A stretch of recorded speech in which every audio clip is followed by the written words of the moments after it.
Bill Bailey. Hello. Thanks very much. My fear with comedians, you see, is that I come and talk to you and then you're not funny, and then I go away thinking, actually, he's not funny. Oh, I see. Oh, there's a bit of pressure then. No. I see, yes, right. Oh, well, that's very kind. Yes, I am a comedian, and I like ponies. Yeah. For what reason? I like to stroke their lovely snouts and challenging preconceptions. These are the things. I feel like I'm a Miss World. World peace. That's what I like. Helping old people. I sometimes wish I was a pony. Only sometimes, but. Oh, really? But yes, I suppose. Yeah, you get a rosette pinned on you from time to time. Be mounted occasionally. Oh, hey, it's more, missus. Now you got this new DVD out. It's called Cosmic Jam, and it's very funny, isn't it? Oh, that's very kind. Yeah, it's that was the intention. Yeah, it was. It's been out. I recorded it a while ago now, so I'm looking back at it now. I seem to have a lot more hair and these. A lot more luxuriant beard. But other than that, yeah, the funny is still there. There's a lot of music in this. There's a rock opera, Insect Nation, obviously, about insects taking over the world, which they will do. And there's a lot of music, song about. There's a tribute to Bryan Adams, which is called Hats Off to the Zebras, which is about a racial harmony song, which was inspired by Ebony and Ivory. But I thought, why not take it one step further? Look at animals and the way that black and white works so well with skunks and badgers and killer whales and ring-tailed lemurs, and work that into an affectionate tribute. How do you think of these things? I mean, where is your mind when you're coming up with these concepts? Because they're so brilliant. Well, I don't know. I suppose they start with a very simple, logical premise. That's the thing. The insects will take over the world. That makes sense to me, and so then it's extrapolated into a comedical context. Similarly with the Cockney classical routine, the fact that there are very similar kind of leitmotifs in classical music you can find in Cockney. You can hear that in Beethoven, and I can anyway. And so it starts off as a kind of a factual thing, and then it's tangentially extrapolated. That's my view on it. I didn't understand a word of that, but I thank you for it. Thank you very much. No, yes, no, yeah. Your eyes glazed over briefly there. You remember an episode of Morse you'd seen in 1989? So. I was back watching this morning, I think. Why this DVD released now, then? Because, I mean, didn't you want to do a new one? Did you not want to bring out some new stuff? Well, no, the thing was, I'm taking a year off to travel. I'm working in America next year, and so I'm touring over there. So I'm generating a new show. And it takes a while to generate out a new show, and you have to tour it and work it in.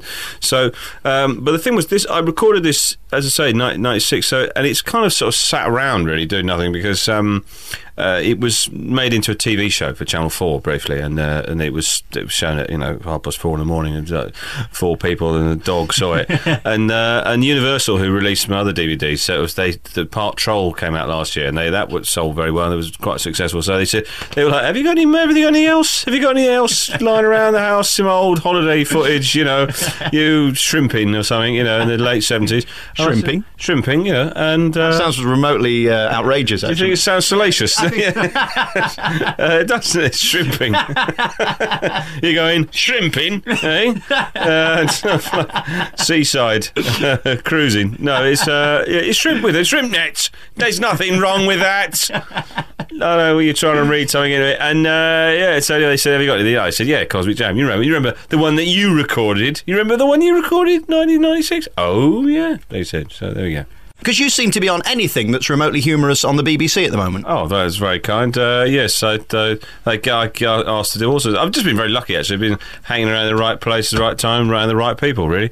And I did a pilot for QI, which was a while back now, and that went very well. It was great fun. And it just seemed to be like the kind of show that the BBC should make, in a way, because they have that remit. They're not beholden to any sort of they shouldn't be, and any sort of commercial demands. So they can make shows like that, which are a bit sort of more. I suppose it's not. It's quite intellectual, but it's fun. It's not meant to be a kind of dry old conversation. It's about people who know things, who suddenly you put them together and they suddenly remember all these things. These facts that you've long forgotten. And Stephen Fry just has an encyclopedic knowledge of everything. everything, that he will know something about anything that you care to know, and probably know everything there is to know about it. So it's quite entertaining. It's one of my favourite shows, that, because it's fun and it's funny and it's informative and entertaining, and it's got everything in it, hasn't it? Yeah, that's it. I mean, and also being in that sort of company is it's intellectually stimulating as well, because you actually remember things you didn't even know you knew. And I think that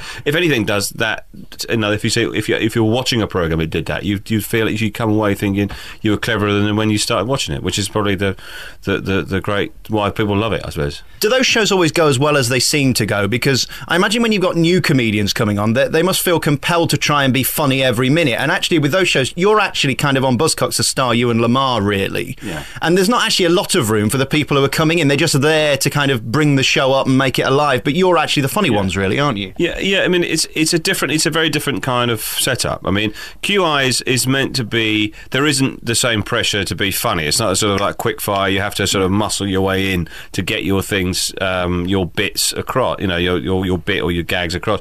And so it's meant to, I suppose, be a bit more genteel in that regard. With Buzzcocks, it's much more sort of cut and thrust, because also there's more people. There's 3 guests on each side, so there's 7 people. I mean, Lamar, you know, he can talk for 7 people anyway. So trying to get a word in edgeways with him anyway is hard enough. But with sometimes you get, you know, like a stroppy pop star, or someone, or a comic, or a DJ, or someone, or an actor, an actress, someone, and everyone, it all gets thrown in the mix, and it's a little bit more hectic, can be a bit frenetic sometimes. You know, everyone's sort of trying to pitch in with, and it's quite a hard gig to sort of get right, in a way, getting the balance right. And it was quite a tough gig taking over from Sean Hughes, because Sean Hughes is very funny, very sort of wry, you know, quite very, very intelligent sort of, you know, comic. So taking over that role, I had to try and find my own way of doing it. But we have quite a bit of lively banter, shall we say. How long do you record for? And I mean, it comes down to half an hour, but how long do you actually do? Oh, sometimes it went on for 3 hours the other night. You know, and it's 3 hours, and it goes on, and then people, then Lamar gets up and berates the audience, sits down, he takes his shoe off, and then, you know, somebody else gets up, and I jump in, I'm standing in the lineup, and then I'm moving. I mean, it's like a sort of 3-hour pantomime, you know, and the studio audience, they have a ball, you know, because I mean, there's no other TV studio recorded show as entertaining, really. There isn't. I mean, it's just, I've been to a load of recordings, and what happens is the banter stops and everyone goes, right, okay, break, and then the warm-up man comes on and goes, hey, so anyone in from Cleveland, and you know, anyone in from Lowestoft, and then it all sort of goes down like there. Buzzcocks, full on from start to finish. It's just like, you know, 100-mile-an-hour abuse. You know, you get pop stars on who just think maybe that the whole thing's a little bit beneath them, so they just tend not to say anything, or they get so freaked out by it that they don't say, they clam up totally, get a panic attack, and they say one thing, and Lamar goes, well, what do you mean by that? And they go, oh God. And you know, but by and large they're great. They're good guests, you know, because they're just, you know, they're there to sort of show off a bit.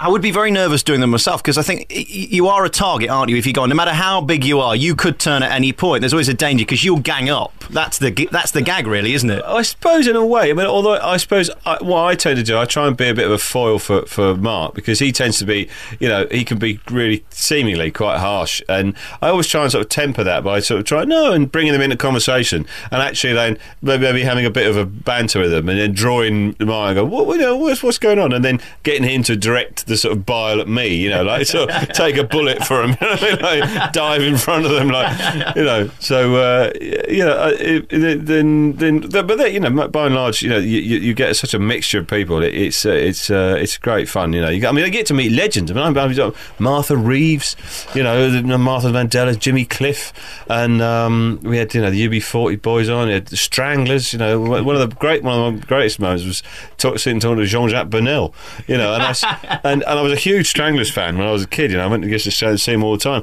and I said to him, and he's a very, you know, he's a very dapper man, very sort of quite urbane. You know, he's got a very smart suit on, quietly spoken. And I said to him, Jean-Jacques, I have to say, the last time I saw you, you were hitting a skinhead over the head with your bass guitar at Bath Pavilion in 1980. And he went, I remember it like it was yesterday.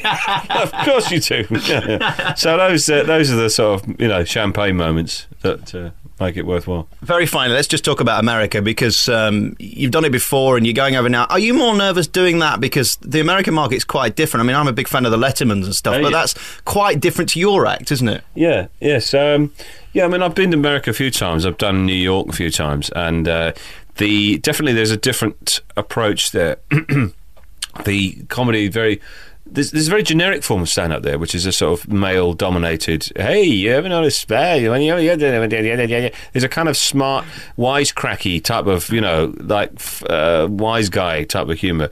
And I suppose mine's very different to that. And it took me a while to actually get across to a New York audience that actually this is a funny comedy show. It's not just a slightly batty little bloke, odd-looking fellow doing a lecture. And so I actually changed my style for the New York style. For the first 10 minutes, I just put in some fast-paced, gaggy type stuff, and then they relax it. Okay, all right, you're funny. All right, we're not going to leave. We'll stay. And so there is a bit of that, and there's certainly a sort of an appetite there for British humour now. You're on just off Broadway. People going past, taxis. This is it. And the fact it was a sort of slightly salubrious area next to a strip club made it even more exciting. Well, it was good for you, I suppose. Afterwards, it was. Yeah, exactly. Convenient. I got a few of their people bored with the stripping came in for some whimsy. Listen, good luck with this new DVD. It's called Cosmic Jam. It's very funny. Thank you very much. There it is. Look, feel the quality.